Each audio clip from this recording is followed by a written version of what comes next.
So the word we are going to be focusing on today is Bey, the etymology of Bey. At this point in my journey, I find myself being tired of conjecture and using words to fit a narrative that has nothing to do with the word. The word Bey, for instance, has been conjectured to mean a governor universally. And I am here today to say that is not the truth whatsoever at all. So let's start off with what we all have come across in the study of Bey. The thing is about Bey, it was always hard for me to find a definition for it. I always knew how I would spell it in Moabite. I knew it would be Bet Yod. And I knew that Bet was the B sound, means house. I meant Yod was the Y sound that means hand. So house hand. So I'm like, wait a minute, that sounds like a servant to me. It doesn't sound like a governor whatsoever at all.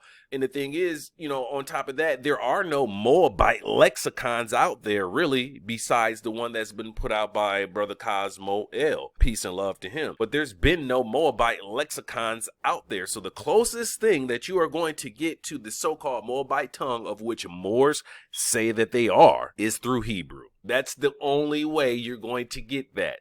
All right. Outside of that, it's not happening. Okay. So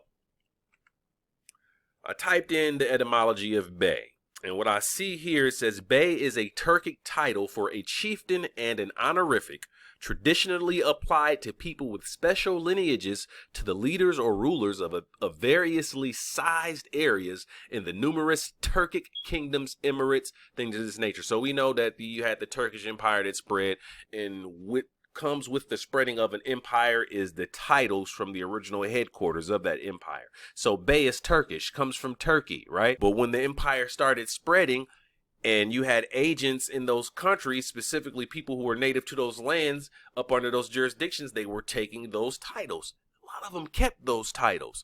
But see, that's the custom of Turkey. Bey may not necessarily mean that within the actual culture of the people.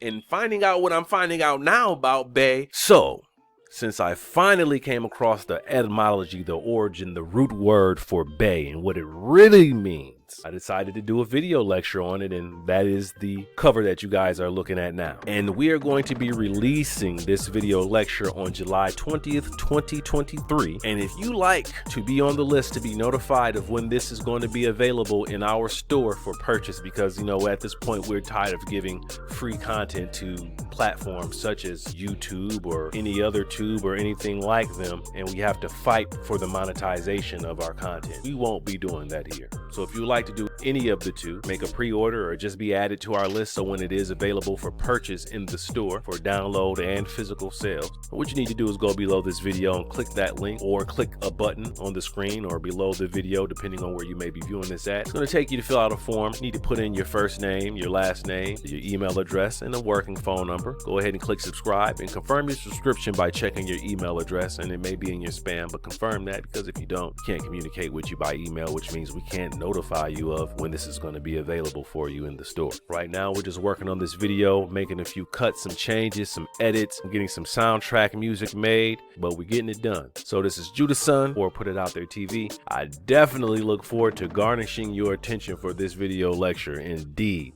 Peace and love.